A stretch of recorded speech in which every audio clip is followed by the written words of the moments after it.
Welcome to Channel 24. My name is Nataliia Lutsenko and Dr. Thomas O'Donnell, energy and geopolitics strategist based in Berlin, joining me now. Dr. O'Donnell, long time no see, so I'm happy to see you here again. Very happy to see you too again, Natalie.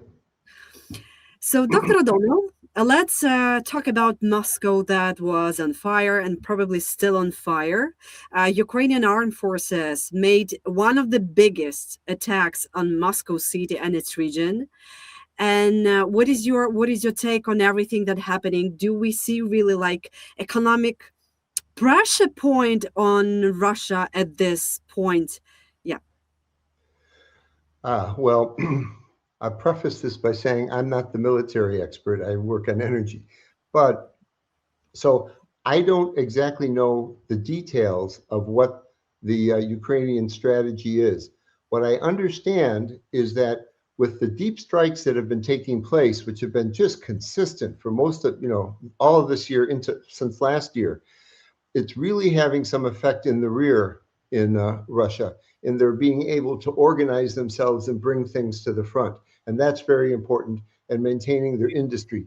And at the same time, a good part of that is a campaign against, as everybody knows, refineries.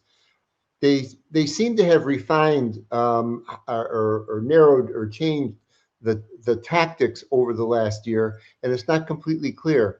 But the hits in Moscow, in particular, this brings the war home to the capital of the Russian Federation. It's, if you hear Mr. Putin, they're supposed to be a superpower, and here there's drones constantly raining down, not raining down on apartment buildings like they do in Ukraine, unless something gets off course. They're mainly raining down on infrastructure that's needed for the war economy, such as especially refineries. And I think that's both clearly has a psychological effect on the Russians, the Russian population, and has some effect also on its ability to organize production and organize the war. Yeah, and I've heard about real gasoline shortages in Russia, Yeah, huge lines of yeah, cars, yeah, traffic jams, people are yeah, just yeah, in the lines. Do you yeah. think that this pace of Ukrainian armed forces, it's going to be even worse for Russians? Yeah. No, it's clearly difficult. Like, look, if we look at wars, you can look at World War II. The Americans and the British bombed all the refineries in Germany and really knocked out the vast majority of them. And the reality is the war kept going on. Whatever oil they had, the heck with the civilians, it went to the military. So it can make it very difficult for the military, but it's hard to stop it. But it demoralizes the public. It raises prices and so forth. And this is not a war like World War II, where the country is being invaded and people want to fight to the death. This is an aggressive war against another country that's supposed to be easy for Russia. And so the Ukrainians are proving it's not easy, and that we're not so all powerful. You can't believe your leaders. You can't believe somebody like Putin who keeps telling you everything is going fine. And I think that's very important, undermining the psychological support for the war, this political support. Yeah, and speaking about the Ukrainian armed forces tactics, I know they were not a military people, but I mean, still, I'm reading some articles and analysis, and from what I've seen, it says that Ukrainian army is and just armed forces, they are not given a chance to all those refineries to Yeah, recover, so they yeah, are just hitting again and again. yeah, So yeah, no time to rebuild everything. yeah. No, that does seem to be the case. Yeah.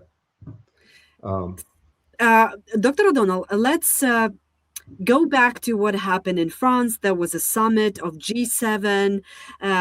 It finished, and I think with a kind of a success for Ukraine.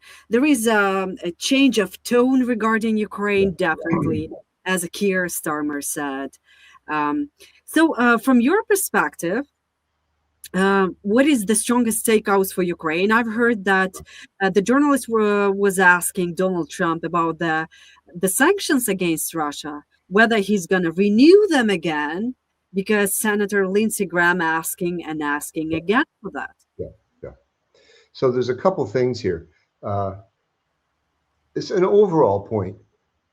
we all think certain with Donald Trump, certain things happen and they stick in your mind. So we know that he and Mr. Zelensky didn't get along that well in the beginning. They had disagreements on strategy, to say the least.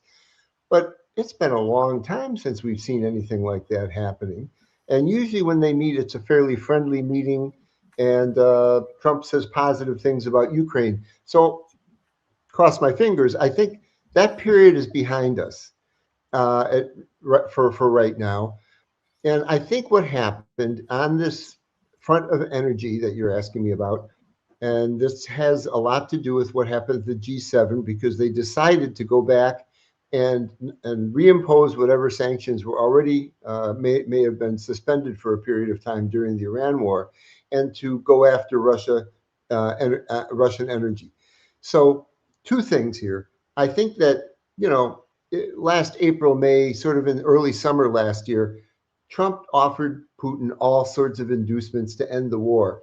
And many of us believe there's no way Putin will take this stuff. He could offer him trillions of dollars. He's driven by some other kind of nationalism, right? And I think Trump learned he needed a plan B. And the cabinet in the United States decided to start really putting sanctions on Russia. So the oil price cap is dead, in my opinion. People talk about it. It's fine. Talk about shadow ships and so forth. But I think what happened sort of in the second or third quarter of last year is the Americans decided it doesn't work and they have to actually stop barrels of oil coming out of Russia. And so there's two things. According to exposés by the New York Times, who interviewed a lot of people last year, it was the American CIA and logistics that got together with the Ukrainians and said, let's start the drone campaign again and really start going after, and we'll help you. And so apparently, you don't hear about it too often, but when I do, is the Americans are helping with the logistics, satellite targeting and so forth, which makes it all the more, effective. But by hitting the refineries, there's various things they want to do. But one thing that happens is more oil goes to the ports, and the ports get it near 100% because they can't refine it all. What happened before the Iran war, Trump and the Americans put sanctions on Rosneft and on Lukoil, two of the biggest companies in Russia. So people couldn't, countries couldn't easily buy oil from them. And then at the same time, Trump somehow flipped India. He got India to agree, Modi, to agree not to take Russian oil insofar as he could. And then the Americans went to Venezuela, and I know some things that happened before with Maduro. Maduro was willing, he said, to give oil, to produce oil to replace Russian oil if the Americans wanted to cut it off. He wanted to, double cross Putin. And he wasn't a reliable fellow. So when he was removed, that's exactly what they're doing with with the Venezuelan oil. They're using it to try to keep India on side. It doesn't go to China hardly at all anymore. It's going to India to try and keep India on side against Russia. So what I'm saying here is the price cap, whatever, it all started to change. The Americans changed the strategy last year, and right up until Venezuela and Iran, they were continuing it. And what happened is before the Iran war, Russia was loading record amounts of oil on ships that had nowhere to go. It was just floating on the water. There was 140 million barrels. The Iranians, about the same, about 130, 140 million barrels. Huge amount. So I just want to note, when the Americans lifted sanction during the Iran crisis, when oil was needed, it was only the oil that was floating on the water that had no customers. And Chris Wright and Burgum, they're both Energy Secretary and Interior Secretary in the U.S., made it clear. The idea was if they didn't do this, China would be the only one who could take the oil during the crisis. And they wanted it to go to India, for example. So they had a strategy. It wasn't that they were giving up on Russia, and hurting Russia. And now they're returning. Okay, that's a long way. I'm giving you a story. They say they will return and put those sanctions back on. The waivers actually expired. They don't have to do anything. The waivers expanded. Yes, the waivers ran out a day or two ago. So everything is sanctioned now, just like it was before from Russia. And we're back in the same situation. Before the war, before the Americans went to Venezuela and then Iran, there was an article in Reuters, as I had sort of predicted would happen, that Russia is doesn't know where to put the oil. It's on tankers. They're running out of tankers. They're going to have to start turning off, think about turning off fields in West Siberia, which could be very damaging. And I think we could get back to that situation rapidly. And I hope that's what the Americans are indicating, and Mr. Trump is indicating when he said at the G7, we're going to go back to putting the sanctions on Russia. I hear it as returning to where they are before and getting to that situation. Let's see. Right. And United States and Iran, they ended hostilities from Yes. what they're saying. Yes. The war is over and they signed a memorandum. Um, from your perspective, do you think that American president strategically or politically lost this war? Is that even important? I think it's a little difficult to tell. It's still a bit up in the air. If I have to say, I would say both sides found themselves in a situation where it was dangerous for each side to go ahead with the kinetic war.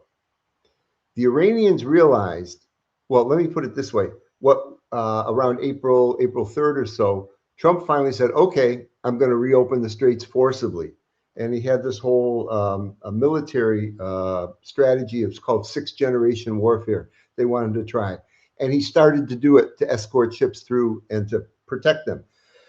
Immediately, the Iranians hit all the Gulf states, a number of the Gulf states, hard with what missiles they had left. And the Gulf states were very upset. They refused to let the Americans use their air bases.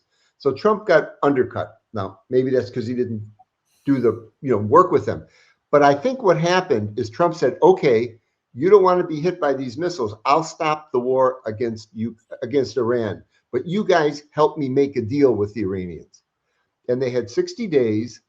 And well, they did. And from what I can tell, I think what happened is every time the Iranians dragged their feet, the Americans would bomb something. And it's not very nice, but Trump made it very clear, we'll bomb you to the Stone Age. He used that language. In other words, they would hit their factories. He was saying he would hit the water. They actually did hit some civilian water tanks in some cities. And I think these were messages to the Iranians that it wasn't going to be very nice what he would do to the country. He doesn't want to occupy the country. He doesn't want to take it over. He wants to punish them to force them to open Hormuz. And I think on the Iranian side, they knew that they had some lever on the Americans, that the Americans eventually have to get Hormuz open. But what the Iranians also saw is it wasn't as devastating as everybody always said it was going to be. There's so much extra oil in the market, that's a whole other discussion, that the price never spiked. And this is what I was saying from the beginning. I had a model of all the places other oil was coming from. It wasn't so bad. So Trump had to take his time a certain amount. So let's see where this goes. They have 60 days. What Trump offered to Putin, which Putin, of course, wasn't interested in, all this money, all this markets and so forth to rebuild Russia if he'd end the war in Ukraine. Well, he didn't take it. Okay. But I think that's Trump's way. He's offering $300 billion. It won't come from him. It'll come from the Gulf states. He's offering $300 billion to these guys. Look, you can have a prosperous country. You can have your oil market back. Give up your nuclear weapons and give up some of your missiles. So I'm not saying it's going to work, but I'm saying this is sort of the logic of it. Okay. Yeah. And yeah. Yeah, Dr. O'Donnell, let's see what's happening. And let's imagine 10 days from now, let's have another interview and to watch what's happening. Yeah, to watch what's happening in the Strait of Hormuz with the oil refineries, tankers, shadow fleet of Russia, and everything. Absolutely. And let's pack it together. At this point, thank you so much for your time. It's always a pleasure for me to have you here. Героям слава!